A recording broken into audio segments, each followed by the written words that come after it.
ولی دکنی اور سراج اورنگ آبادی کے ذکر کے بغیر اردو کی کلاسیکی شاعری کا تصور محال ہے۔ اردو شاعری کو استحکام کی پختگی مضبوطی بخشنے میں ولی دکنی اور سراج اورنگ آبادی کا بہت اہم رول رہا ہے۔ ولی دکنی اور سراج اورنگ آبادی دونوں کا تعلق دکن سے رہا ہے۔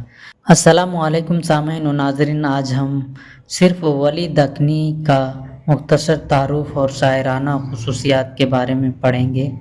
اگلے ویڈیو میں ہم سراج اورنگ آبادی کے بارے میں ذکر کریں گے اور ساتھ میں یہ بھی جانیں گے کہ ولی دکنی کے ساتھ ساتھ اردو شاعری دکن سے شمالی ہند کیسے پہنچی، اس کے بارے میں، اور اردو شاعری جو ہے اپنا ایک نئی پہچان شمالی ہند میں کیسے بنائی، اس کے بارے میں ہم جانیں گے۔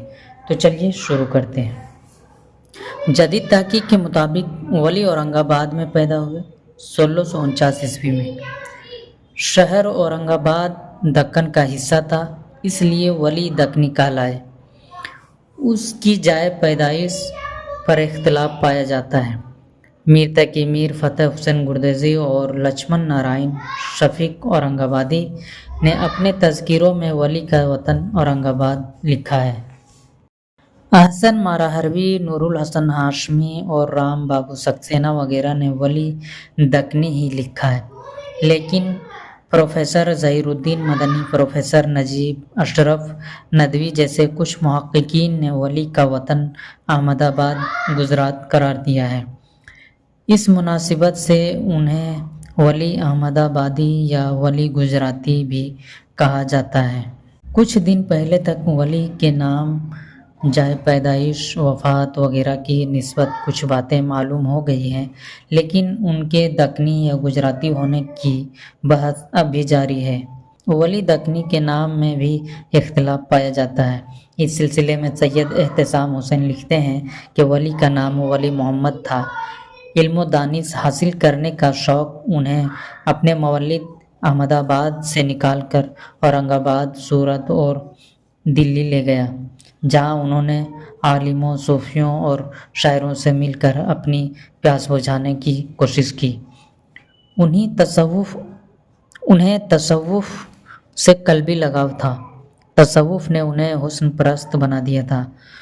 سیر و سیاحت نے مسائل حیات کی واقفیت پہنچائی تھی، یہاں تک کہ انہوں نے بیت اللہ کا حج بھی کیا اور شمالی ہند بھی پہنچے۔ وہ جب دہلی گئے تو وہاں کے مشہور صوفی شاعر شاہ عبداللہ گلشن سے ملے، جو اس سے پہلے بھی ان کے مرید کی حیثیت رکھتے تھے۔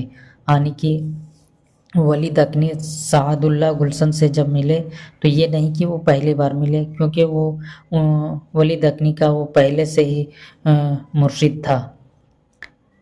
یہ طے نہیں کہ وہ دہلی ایک بار گئے یا دو بار گئے۔ ولی کی وفات 1707 عیسوی میں احمد آباد میں ہوئی۔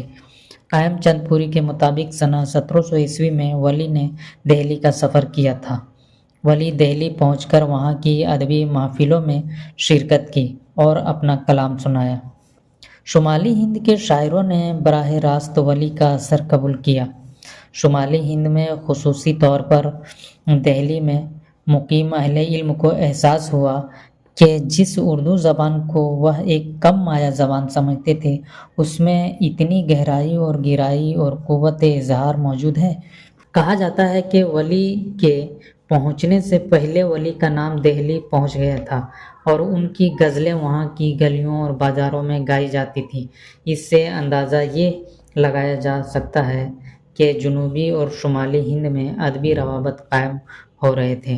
ولی کے آمد سے پہلے شمالی ہند کے شعراء فارسی میں لکھتے تھے اور اردو زبان کو صرف بول چال کی ہی زبان کے طور پر استعمال کرتے تھے، مگر ولی کی شاعری کے مطالعہ سے ان کو احساس ہوا کہ اپنی زبان میں شاعری دلچسپ اور کامیاب ثابت ہو سکتی ہے۔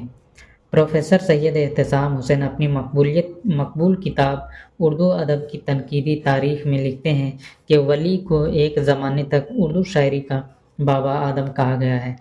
یہ بات تاریخی نقطہ نظر سے تو درست نہیں ہے، کہ ولی کو اردو کا پہلا شاعر مانا جائے، مگر اس نقطۂ نظر سے یہ خیال صحیح ہے کہ وہ دکن کے سب سے بڑے شاعر تھے اور انہی کے چراغ فن سے شمالی ہند میں اردو شاعری کے چراغ جلے۔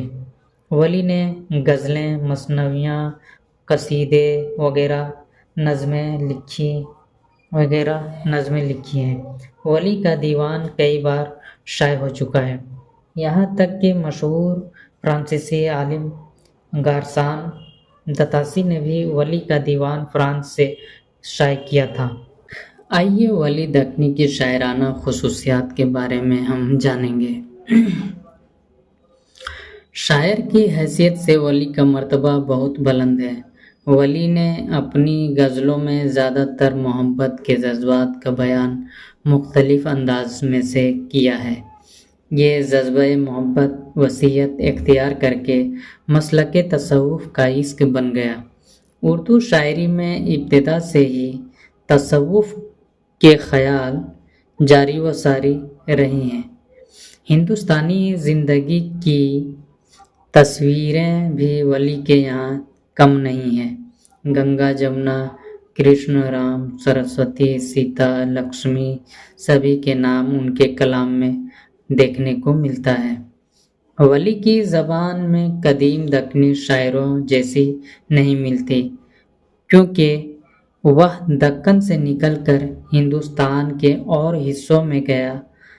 یہی وجہ ہو سکتا ہے، یا پھر اپنا پیدائش وطن احمد آباد جانے سے، یا پھر اورنگ آباد میں بہت دنوں تک رکنے سے، یا پھر دہلی کے زیر اثر رہنے سے ان کے شاعری میں اردو کے آسانی الفاظ ہونے کا وجہ ہو سکتا ہے۔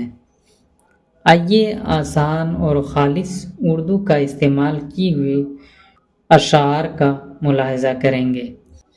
جسے عشق کا تیر کاری لگے، اسے زندگی کیوں نہ بھاری لگے، نہ ہوئے اسے جگ میں ہرگز قرار، جسے عشق کی بے قراری لگے۔ ولی کو کہے تو اگر ایک بچن،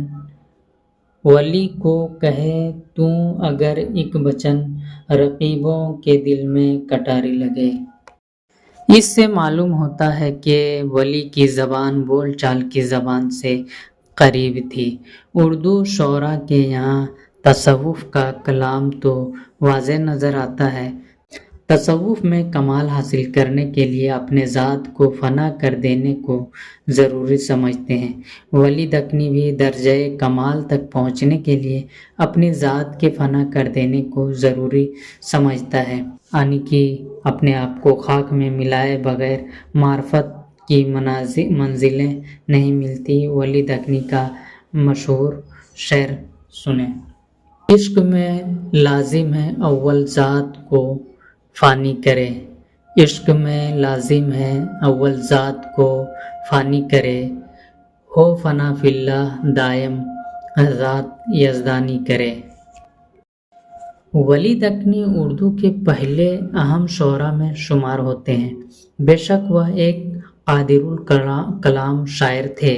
انہوں نے تمام اصناف سخن میں طبع آزمائی کی، لیکن ان کا اصل جوہر غزلوں میں ہی دیکھنے کو ملتا ہے۔ ان کی شاعری میں حسن و عشق کی بڑی اہمیت ہے۔ غزلوں میں محبوب کا سراپا کا ذکر جس والہانہ انداز میں کرتے ہیں وہ ولی کا ہی حصہ ہے۔ ولی کے کلام میں تشبیہات و استعارات کا استعمال بھی بہت اہم ہے۔ ولی نے اپنے فنکارانہ صلاحیت سے ہندی و فارسی کے الفاظ و محاورات کو اس طرح ملایا ہے کہ ایک نہایت خوبصورت اور دلکش ادبی زبان بن گئی ہے۔ ولی نے مختلف صنعتوں کے استعمال سے اپنے کلام میں حسن پیدا کیا ہے۔ بطور نمونہ ولی کے ایک غزل دیکھیں۔ کوچے یار عین کاسی ہے، جوگی دل وہاں کا باسی ہے، پی کے بیراگی کی اداسی سو دل پہ میرے سدا اداسی ہے، اے صنم تجھ جبیں اوپر یہ خال، ہندوے ہر دوار باسی ہے، زلف تیری ہے موج جمنا کی، تل نز کو اس کے جیوں سنا سی ہے،